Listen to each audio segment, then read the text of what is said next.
मित्रों, आज देश में जैविक खेती की धूम है और होनी भी चाहिए, क्योंकि इसकी जो गुणवत्ता है, इसके जो स्वाद हैं, स्वरूप हैं, रंग रूप है, सब में थोड़ा परिवर्तन तो है ही निश्चित रूप से। तो सबसे ज़्यादा देश में खाई जाने वाली जो चीज़ है उसको हम चावल कहते हैं। हम लोग चावल खाने वाले लोग हैं, ये चावल का देश है। और हमारे देश में जो चावल है उसको हम लोग इंडियन चावल भी कहते हैं। इंडिका के नाम से भी चावल मशहूर है। हो रहा।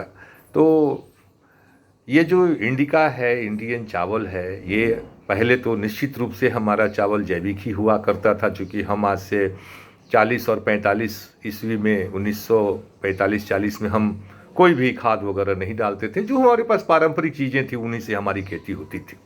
लेकिन आज हमने जब हरित क्रांति आई और उसके बाद नए प्रभेद आए और हमारी आबादी बढ़ी, हमारे ऊपर दबाव बढ़ा, तो हमने रासायनिक खादों का प्रयोग करना शुरू किया। और वो हमारी आवश्यकता थी, उस समय की मांग थी और हमने उसको किया। लेकिन आज हमारे पास देश में पर्याप्त अनाज के भंडार हैं और अब हम फिर से उन पुरानी चीज़ों को दोहरा सकते हैं, थोड़ा रिस्क ले सकते हैं।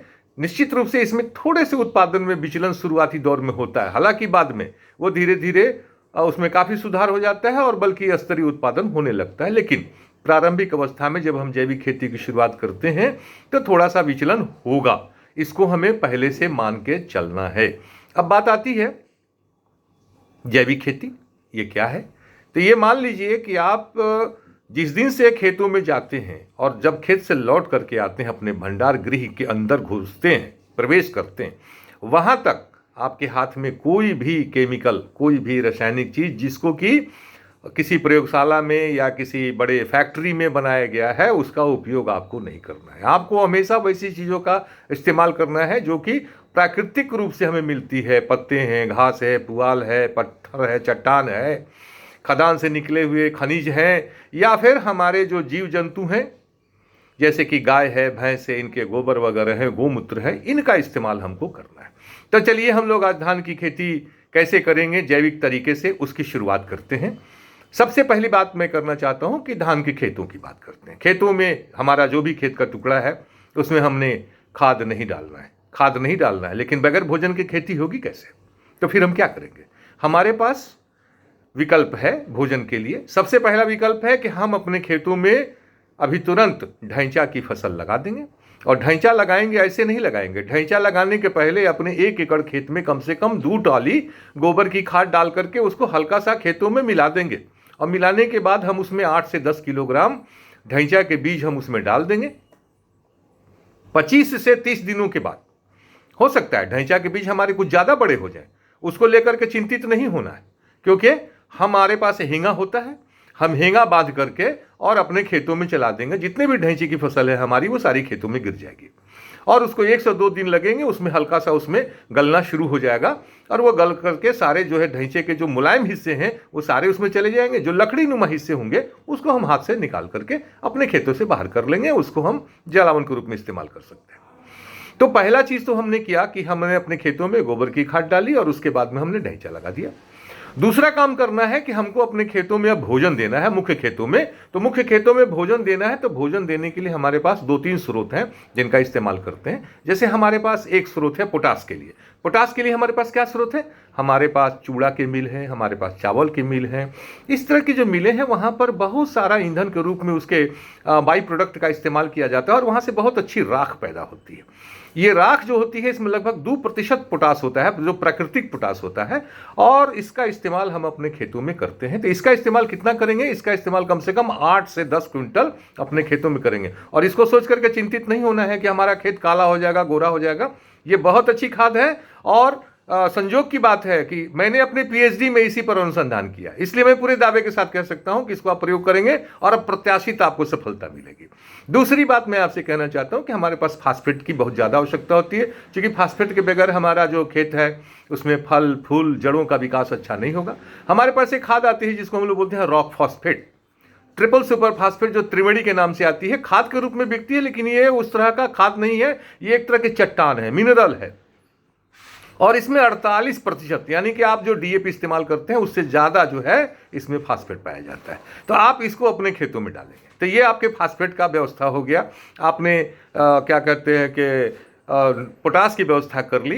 नाइट्रोजन के लिए आपने अभी अपने खेतों में गोबर की खाद डाली थी, नाइट्रोजन के लिए आपने ढैंचा डाला था, ढैंचा आपका 30 दिन 35 दिन का था, इसलिए उसमें नाइट्रोजन का प्रतिशत बहुत ज़्यादा होगा। जब 20 दिन 25 दिन का होगा तो वो नाइट्रोजन जो होगा वो आपको 8 से 10 किलो देगा, लेकिन जब 30-35 दिन का हो जाएगा तो वो आपको 20 से 25 किलो तक नेत्रजन मैं बार बार दोहरा रहा हूं, मतलब यूरिया नहीं, नेत्रजन देगा। अगर यूरिया के हिसाब में करें तो वो 55 से 60 किलोग्राम यूरिया के बराबर आपको नाइट्रोजन मिलेगा, और ये ऑर्गेनिक होगा, इसलिए ये आसानी से नाइट्रोजन जो है यूरिया की तरह से भागेगा नहीं आपके खेत से, बल्कि ये आपके खेतों में स्थिर रहेगा। तो ये नाइट्रोजन हो गया, फास्फोरस हो गया, पोटास हो गया। लेकिन मामला इतने से नहीं फरियाने जा रहा है, हमारे पौधों को इसके अतिरिक्त भी भूख लगती है, तो क्या करेंगे?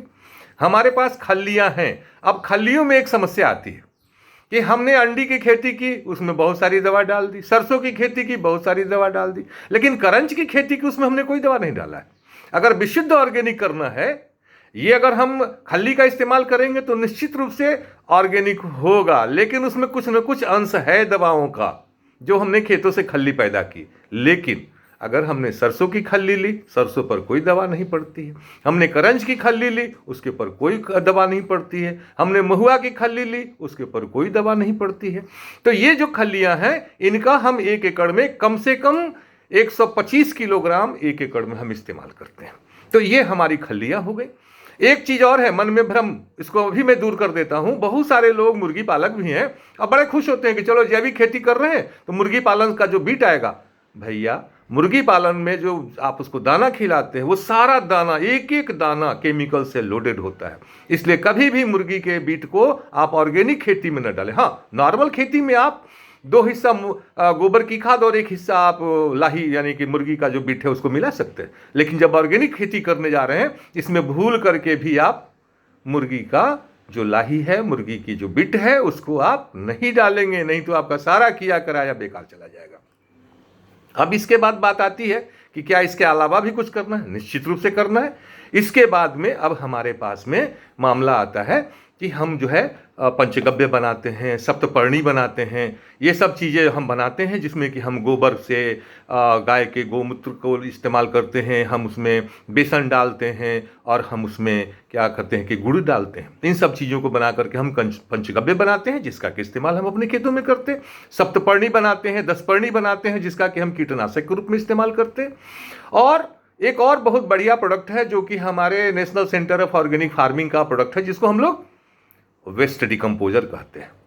और वेस्ट डिकम्पोजर का प्रयोग हमें अपने खेतों में, जिसमें भी हम जैविक खेती कर रहे हैं, उसमें कम से कम, मैं कम से कम बात बता रहा हूं, कम से कम 200 लीटर का उसका जलीय घोल बिना पानी मिलाए हुए शुद्ध कल्चर, इसको आप अपने खेतों में कम से कम 3 बार डालें। अगर आप बहुत अच्छी खेती करना चाहते हैं और आपके पास संसाधन है तो आप 1000 लीटर 1 एकड़ में कम से कम 2 बार डाल दीजिएगा। आपकी खेती का पूरा रंग और उसका व्यवहार बिल्कुल बदल जाएगा, आपका खेती बदल जाएगा और आपको लगेगा कि हाँ नहीं, हम जैविक खेती कर रहे हैं और उसमें विचलन हमको न के बराबर दिखाई दे रहा है। हमारा जो प्रोडक्शन हो रहा है वो बहुत शानदार हो रहा है। तो ये जो है हमारा वेस्ट डिकम्पोजर है, जिसका इस्तेमाल हम पानी में घोल करके इसका जलीय छिड़काव भी करेंगे पत्तों के ऊपर में, उससे भी उनका विकास होगा, उनमें रोग रोधी क्षमता बढ़ेगी, उनमें कीड़ों से लड़ने की क्षमता बढ़ेगी। तो ये जो चीज़ें हैं इनको हम बीच बीच में देते रहेंगे। एक बात और मैं आपको बता देना चाहता हूँ, राष्ट्रीय और अंतर्राष्ट्रीय स्तर पर जो सूक्ष्म पोषक तत्व हैं, जैसे जिंक है, कॉपर है, मैग्नीज है, आयरन है, मॉलिब्डेनम है, इनके प्रयोग पर कहीं पर भी रुकावट नहीं है, बल्कि अनुशंसा है कि आप जैविक खेती में इसका प्रयोग करेंगे। तो सूक्ष्म पोषक तत्वों की कमी को दूर करने के लिए हम इनका पर्णीय छिड़काव जमीन में नहीं डालेंगे, इनको पानी में घोल करके इनका छिड़काव हम अपने फसलों के ऊपर में हम कर देंगे। तो ये हमारे लिए एक बहुत बढ़िया कार्यक्रम होगा जिसको कि हम कर सकते हैं।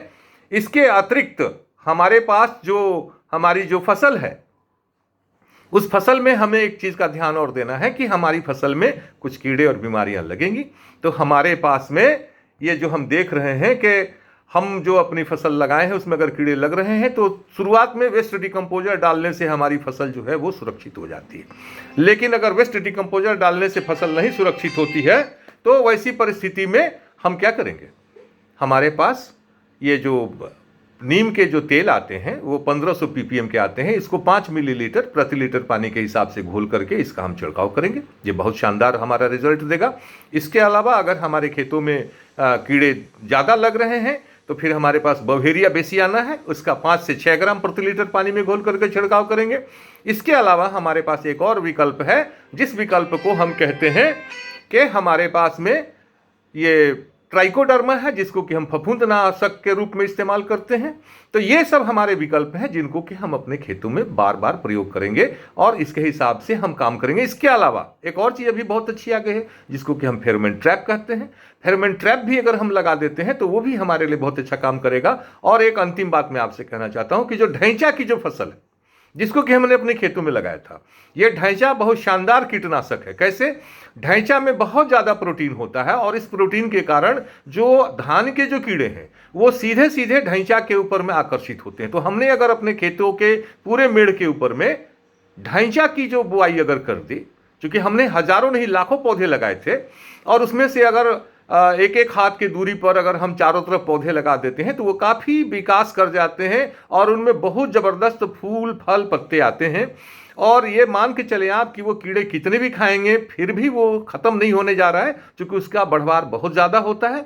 ऐसी परिस्थिति में आपके जो खेतों के कीड़े हैं, बहुसंख्यक कीड़े, वो आपके ढैंचा के ऊपर चले जाएंगे और ढैंचा को वो नुकसान पहुँचाएंगे। और उसके बाद भी आपको ढैंचा का डंठल भी मिलेगा, ढैंचा का पत्ता भी मिलेगा और ढैंचा का फल भी मिलेगा, जो कि आगे के समय में आप अपने खेतों के लिए उसको हरी खाद के रूप में इस्तेमाल करने के लिए बीजों को संग्रहित कर सकते हैं। तो ये भी एक शिष्टाचार है जिससे कि आप अपने कीड़ों को दूसरी तरफ मोटिवेट कर देते हैं कि भाई तुम उधर जाओ और हमारे धान की फसल को छोड़ दो। और अंतिम बात, अगर आप बर्मी कंपोस्ट बनाते हैं, बर्मी कंपोस्ट निश्चित रूप से जो लोग जैविक खेती करते हैं उनको बनाना है। और बर्मी कंपोस्ट अगर बनाते हैं और उसका इस्तेमाल करते हैं तो हम लोगों ने देखा है लार्ज स्केल पर जिस खेतों में बर्मी कंपोस्ट पड़ा उसमें किसी भी तरह की फफूंद जनित बीमारी नहीं आई, सूत्रकृमि नहीं आया, बैक्टीरिया जनित बीमारी नहीं लगी। तो आप अपने खेतों में 1 एकड़ में कम से कम 10 क्विंटल, मैं दोहरा रहा हूं, 10 क्विंटल यानी 1 टन एक बार में नहीं, बल्कि इसको 2 से 3 हिस्सों में बांट करके आप अपने जो खेत हैं, जैसे खेत के तैयारी के समय में 300 से 400 किलो हमने डाल दिया, फिर 1 महीने के बाद हमने 300-400 किलो डाल दिया, फिर 1 महीने के बाद 300-400 किलो डाल दिया। अगर इतना आप डाल देते हैं मित्रों तो आप मान के चलिए कि आपकी जो धान की फसल है वो बहुत अच्छी होगी और वो पूरी तरह जैविक होगी। हालांकि सर्टिफिकेशन के मानकों के हिसाब से 3 साल में ही आपको जैविक का प्रमाण पत्र मिलेगा, लेकिन आपकी जो खेती हुई वो बिना किसी भी रसायन के हो गई और आपकी खेती में पैदावार भी अच्छी होगी और आपको C1 certificate, C2 certificate, C3 certificate चरणबद्ध रूप से मिलता चला जाएगा। और अंतिम साल में आप अपने उत्पाद को किसी भी लैब में जांच करा लेंगे, आपके उत्पाद में किसी भी तरह का रसायनों का अंश आपको नहीं मिलेगा। मुझे उम्मीद है कि आप इस तरीके से अगर खेती करेंगे तो आप निश्चित रूप से आगे बढ़ेंगे और आपको देख करके दूसरे लोग भी आकर्षित होंगे और उनका भी मनोबल बढ़ेगा और वो ये सोचेंगे कि नहीं, बगैर नुकसान किए हुए भी हम धान की जैविक खेती बहुत अच्छे तरह से कर सकते हैं। धन्यवाद, नमस्कार।